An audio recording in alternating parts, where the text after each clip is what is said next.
Bonjour à tous, bienvenue pour cette nouvelle vidéo, j'espère que vous allez bien. Donc on se retrouve aujourd'hui pour mes petits conseils entre guillemets sur un peu les éléments auxquels il faut penser, à mon sens, avant d'acheter son premier sac de luxe. D'abord, comme d'habitude, n'hésitez pas, si mon contenu vous plaît et vous intéresse, à vous abonner, à activer la cloche, à liker, à commenter. Donc, merci d'avance. Au final, quand on investit dans sa première pièce de luxe, on dépense une grosse somme d'argent, c'est quand même quelque chose qui est loin d'être anodin, donc je pense qu'il faut quand même penser à un certain nombre de choses, et d'autant plus, enfin, je vous parle de mon expérience personnelle, pour le coup, quand moi j'ai acheté ma première pièce de luxe, mon premier sac à main de luxe, c'était clairement sur un coup de tête, et au final j'ai pas réfléchi à tout ça, et au final...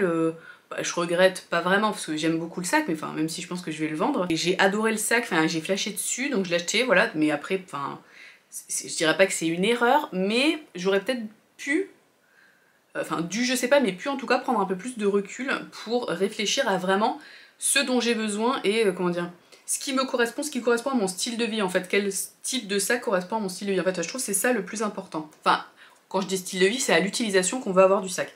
Donc moi je vais vous donner mes quelques pistes de réflexion, d'une certaine façon, sur ce sujet-là. À mon sens, le premier élément à prendre en compte, ça va être tout simplement le style du sac et l'utilisation que vous allez en avoir. Donc est-ce que vous voulez quelque chose de plutôt casual, quelque chose de plutôt chic, quelque chose de plus versatile qui peut faire les deux? Donc en gros, est-ce que vous voulez le porter plutôt un sac pour aller au travail, quelque chose d'un petit peu plus formel, on va dire, un peu plus jour, ou plutôt un sac, quelque chose de plus chic, de plus soirée, ou alors quelque chose qui permet de faire les deux. Tout le monde ne devient pas collectionneur entre guillemets, peut-être que des sacs de luxe, vous allez avoir un achat et vous allez peut-être pas investir derrière sur d'autres pièces de luxe. Donc dans ce cas-là, je trouve qu'il vaut mieux avoir quelque chose de plutôt versatile pour avoir en fait un meilleur rapport coût-utilisation en fait. Que voilà, que ce soit pas un sac que vous portez, enfin je sais pas, on imagine, vous voulez acheter, vous êtes pas du tout dans la collection ou quoi, mais vous voulez un sac de luxe, vous dites tiens j'achète quelque chose de vraiment très chic, une pièce vraiment, j'en sais rien moi, une petite minaudière, quelque chose de vraiment très classe, qu'on peut mettre en gros que pour en gros des soirées, des galas, des mariages, trucs comme ça.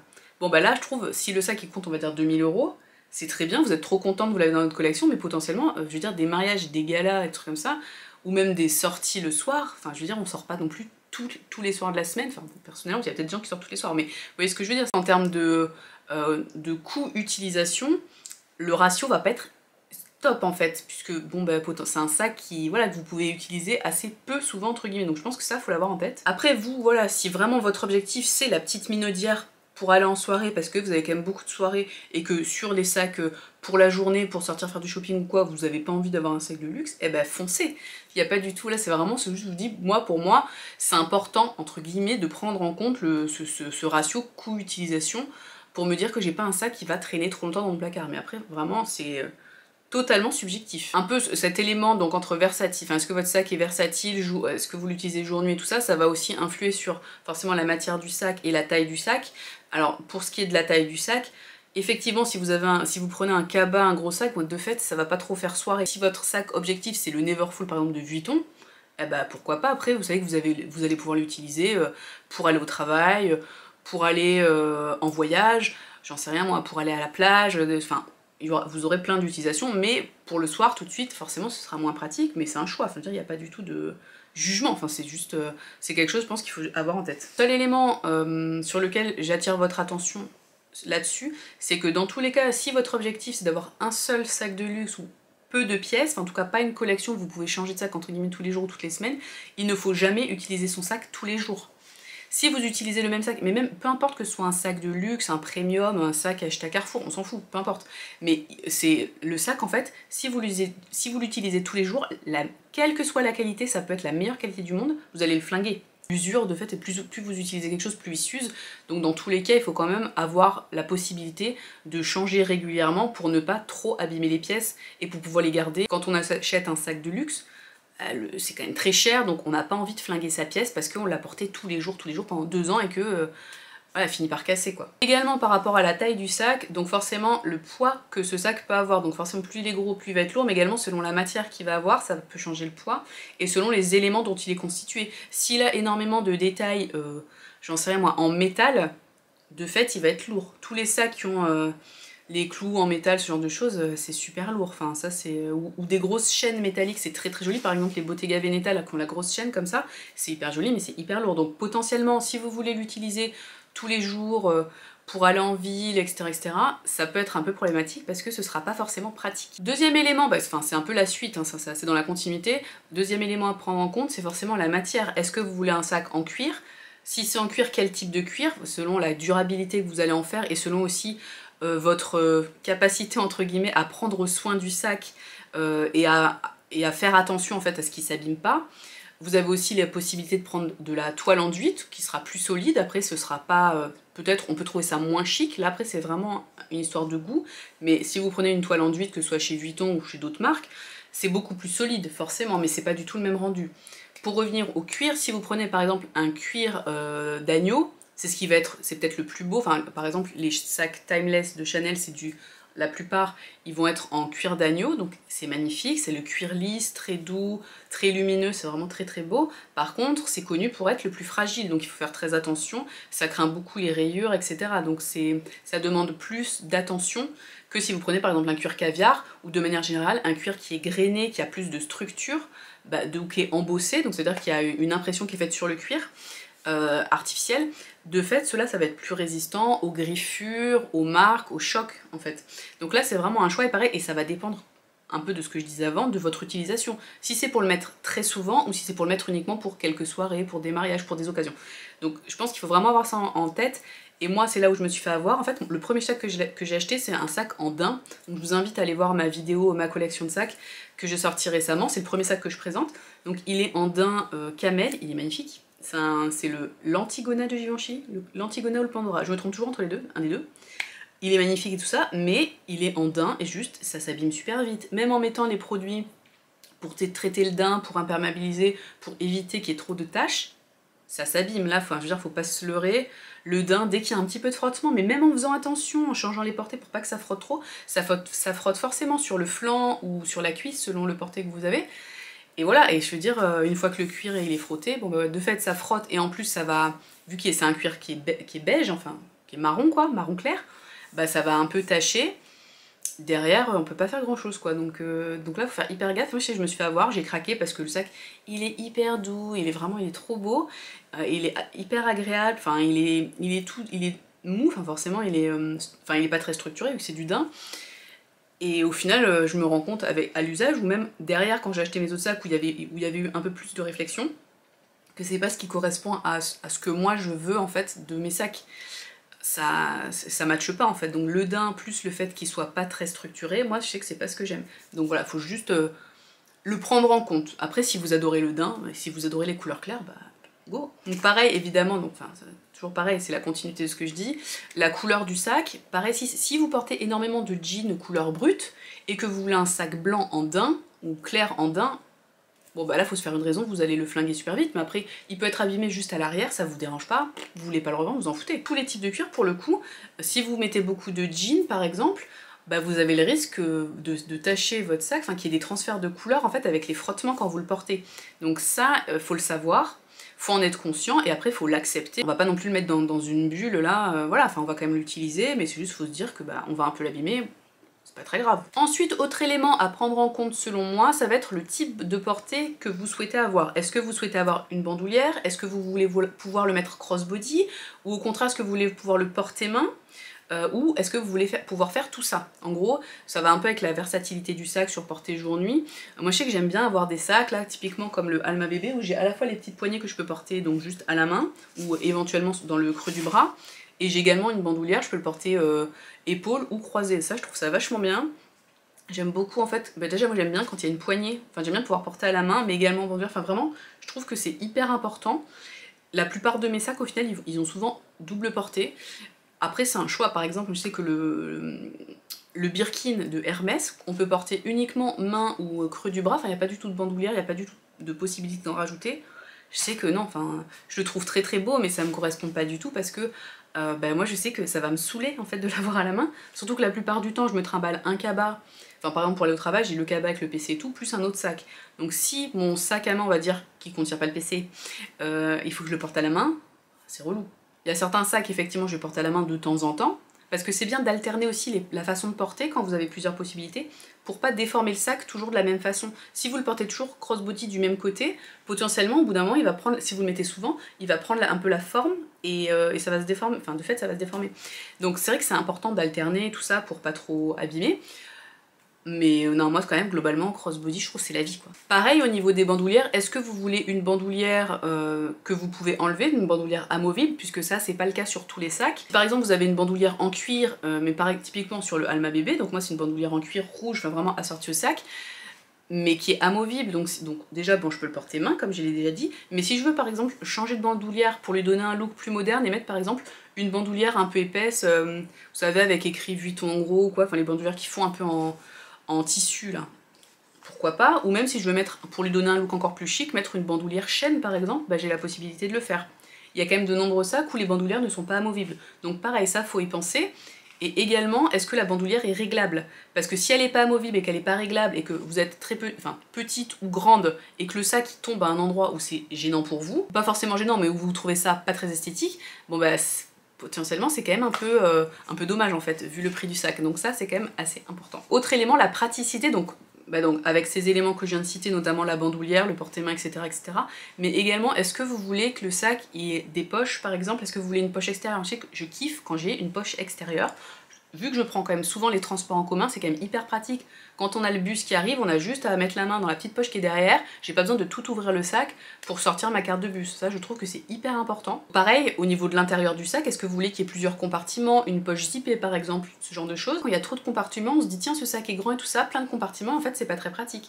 Typiquement, le Sunset de Saint-Laurent, il est très structuré, il est organisé en compartiments à l'intérieur, donc de fait, on peut pas y mettre grand chose. Donc faut quand même faire attention. Donc la poche extérieure que personnellement je trouve vraiment très pratique, et le système d'ouverture, très important aussi à regarder, parce que selon le système d'ouverture, selon comment c'est fait, selon la taille, si c'est par exemple un zip, des fois le zip il est un peu petit, et donc ça peut être un peu galère pour rentrer les affaires et les sortir, par exemple au moment de payer à la caisse et tout.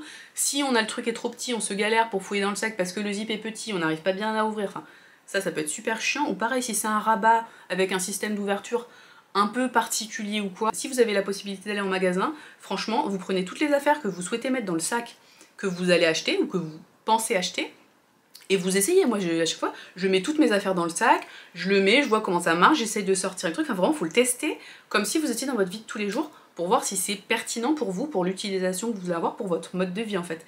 Je trouve c'est hyper important. Après, on peut pas toujours le faire, mais quand vous achetez sur internet, vous pouvez renvoyer les articles, donc vous pouvez essayer chez vous, et puis si ça va pas, bah on renvoie. Autre élément à prendre en compte, ça va être par rapport au paiement du sac, enfin au budget que vous mettez dans ce sac.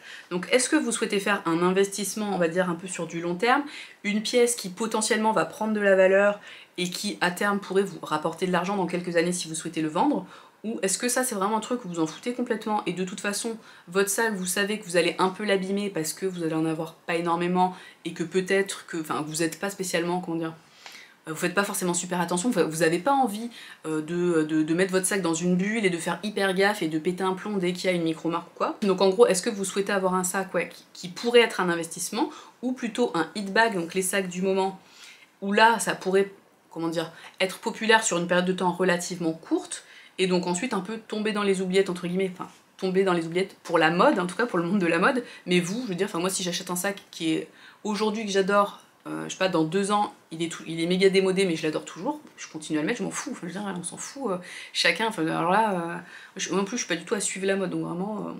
Mais vous voyez ce que je veux dire, c'est est-ce que vous voulez un peu le sac du moment, quitte à ce qu'il se démode bientôt, enfin, dans peu de temps, ou plutôt un intemporel, j'en sais rien, moi, le Timeless Chanel, ou le Alma bébé, enfin, vous voyez, un modèle plus...